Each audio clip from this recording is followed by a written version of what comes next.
What's up, everyone? It's Jazzy from Craft with Jazzy Bree, and you're watching another craft segment. Dun, dun, dun, dun. If you're watching this video, then you definitely know what time it is. And it's time to craft with Jazzy Bree. Craft with Jazzy Bree. Hey. Craft with Jazzy Bree. Hey. Ah. Ooh. Ah. Yeah. Ooh. For today's craft, I have a super cool DIY that you guys will be able to use in your homes at your dinner tables, your dining room tables, the counter, the coffee tables, on the floor, wherever you want to use it. We will be making, drumroll, twine coasters! Today's DIY craft will definitely save us some money and it'll allow us to add some personalization to our homes. The only things that you guys will need in order to make your coasters are, of course, some twine, some Mod Podge or Elmer's glue, a paintbrush or a sponge brush, a pair of scissors, a styrofoam bowl, and since we are going to be using Mod Podge or glue, I suggest having some baby wipes on hand.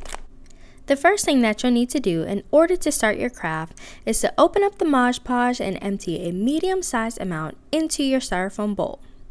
This is what we will use to make sure that the twine stays tightly packed together and keeps its shape. The next step is to start unraveling a lot of the twine. As you'll see, I started unraveling to no end, and I probably went overboard, but it's much easier to cut off the excess than to have to try and connect two cut pieces later on. And here's where all the fun begins. You'll want to start by dipping one end of your twine into the Mod Podge so that when you start to wrap the twine around itself, that little bit will help it to stick together and it'll save you some frustration later. As you can see, I'm just starting to wrap the twine around itself, and I'm trying to keep each layer as tightly wound to the last as I can. And the method that I'm starting to use is just to wrap the twine around itself, and every few layers I'll take the paintbrush, dip it in the Mod Podge, and I'll just paint the sides of the twine.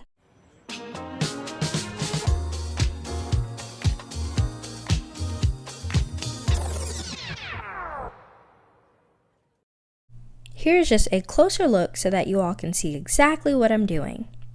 I'm just wrapping the twine around itself and then painting the sides with the Mod Podge so that the layers will stick tightly together. This also shows another method of wrapping the twine.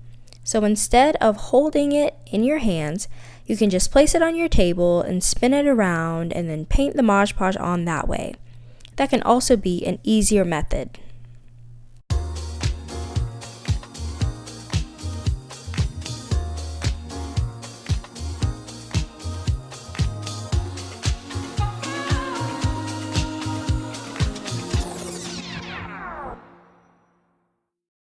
So we are almost done with our twine coasters. I'm thinking that I made a good enough size coaster, so now what I'm going to do is cut off the excess. I'm going to cut enough to where I leave at least a 2-inch tail so that I can finish wrapping and finish Mod Podging.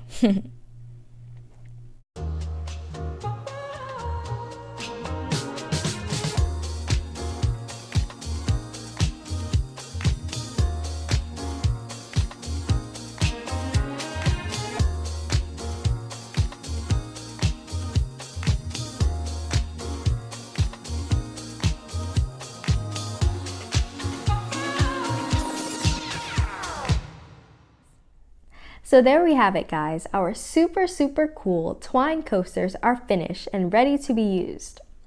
As always, thank you guys so much for coming to Craft with Jazzy Bree, and make sure that you like, comment, and subscribe if you already haven't.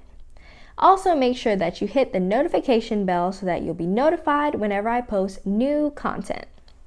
I can't wait to make more crafts with you all in the future, and I'll see you guys next time. Bye! Craft with Jazzy Bree, hey, craft with Jazzy Bree, hey, craft with Jazzy Bree, craft with Jazzy Bree, hey. Sometimes I don't have no rhythm, but it's okay, cause it's a craft YouTube and not a dance YouTube. It's craft with Jazzy Bree time to craft with Jazzy Bree, hey.